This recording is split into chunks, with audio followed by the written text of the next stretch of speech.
Today, I want to talk to you about how to move to Portugal.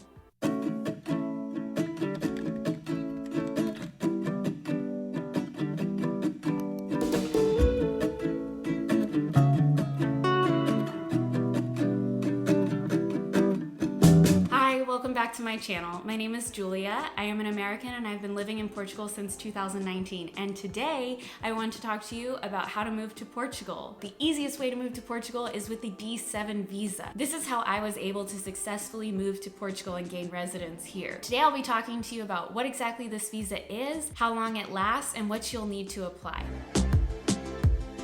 This visa allows people who are retired, who are independent workers or freelancers, or anyone living off of passive income, such as rental properties or investments, to move to Portugal. So you're not moving on a work visa, or you're married to somebody and you're moving on a family reunification. This is somebody who doesn't necessarily have ties to Portugal, but has a way to financially support themselves. And for this reason, the D7 visa is also referred to sometimes as the passive income visa. Another term for this visa is a type 1 visa. So I just want to make you aware of some other names this visa might be called, but in the majority of cases, people will refer to this as the D7 visa. This visa allows you a 120-day stay in Portugal. And you may be thinking, well, 4 months isn't really that long. Wouldn't I want to stay in Portugal longer? This 120-day visa allows you to enter Portugal so that you can apply for something called a temporary residence permit.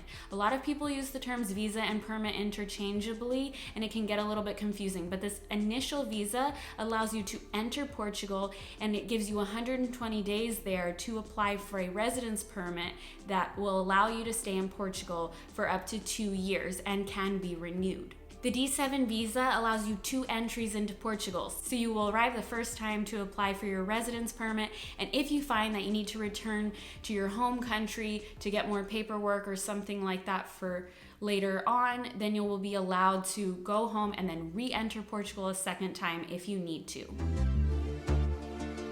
You will need to reach out to the Portuguese consulate nearest to where you have resided over the last year. This is the best resource to confirm which requirements you will need, because unfortunately there is some inconsistency from consulate to consulate, and you want to know exactly what the consulate you will be applying to wants from you in your application. This will also allow you to confirm the visa processing fee that the consulate charges. While there is some inconsistency among the requirements that different consulates will apply, there is a general list of things that you will need. This includes an application, a copy of your passport, 2 passport-sized photos, a personal statement, proof of financial means, accommodations and health insurance, and a criminal background check. Basically, you'll need to prove to Portugal that you have an interest in moving there, that you aren't a criminal, and that you can provide for yourself financially. If you want an example of a full D7 application packet, you can check out my last video. I'll put the link for that in the description below. In that video, I walk through exactly what I used to apply when I applied for the D7 visa.